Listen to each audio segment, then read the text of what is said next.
Oke, Hiraku itu adalah restoran sushi otentik. Jadi secara ingredient kita itu kita coba jaga kualitasnya yang grade-nya grade yang terbaik. Oke, pertama kali kita bingung ya karena restoran Jepang di Indonesia itu kan namanya udah banyak banget ya gitu. Akhirnya kita mencoba mencari nama yang agak bisa dibilang nggak ada.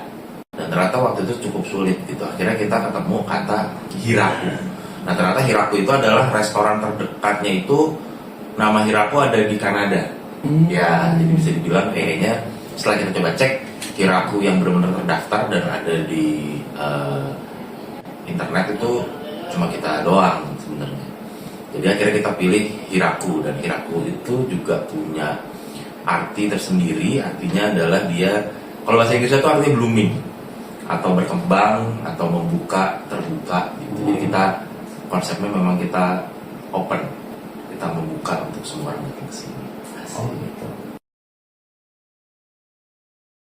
Oke, yang pertama adalah waktu itu saya mencoba untuk melakukan pendaftaran merek sendiri gitu. Ternyata cukup menantang, tidak sulit, tapi kalau bagi saya cukup menantang secara waktu. Dan juga mungkin kalau dihitung-hitung biayanya sama aja ya gitu. Jadi akhirnya saya nanya beberapa teman dan saya mendapat rekomendasi nih gitu. Jadi ada teman dan ternyata beberapa teman yang lain juga bilang ya pakai itu aja. Udah pernah dengar namanya tuh oke. Udah. Akhirnya kita pakai Jawa Paten. Jadi waktu itu saya coba menghubungi, langsung direspon dengan baik. Dan akhirnya jadi deh.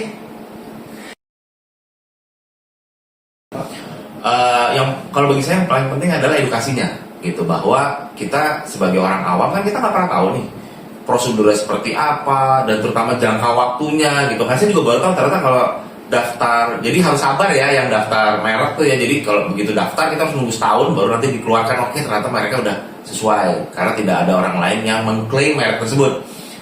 Jadi kita diedukasi untuk yang syarat-syaratnya apa, terus kemudian ini membutuhkan waktu berapa lama, lalu kemudian kalau misalnya ini ternyata ada merek lain yang mengakui dan segala macam, ya kita dilokasi tuh sama Jawa Paten. Jadi pakai Jawa Paten. Yuk datang ke Hiraku Sushi di Pondok Indah. Jadi kita itu adalah authentic halal sushi. Kita menggunakan semua bahan-bahan yang grade-nya terbaik. Dicoba ya, Hiraku Sushi Pondok Indah, gas! Halo, saya Adit dari PT Hidup Rahmat Kuasa. Benar telah mendaftar merek dengan nama restoran saya di Pondok Indah dengan nama Hiraku Sushi di Jawa Paten. Tujuan saya daftar merek agar merek saya mendapat perlindungan hukum dan tidak terjadi penyalahgunaan oleh orang-orang yang tidak bertanggung jawab. Terima kasih.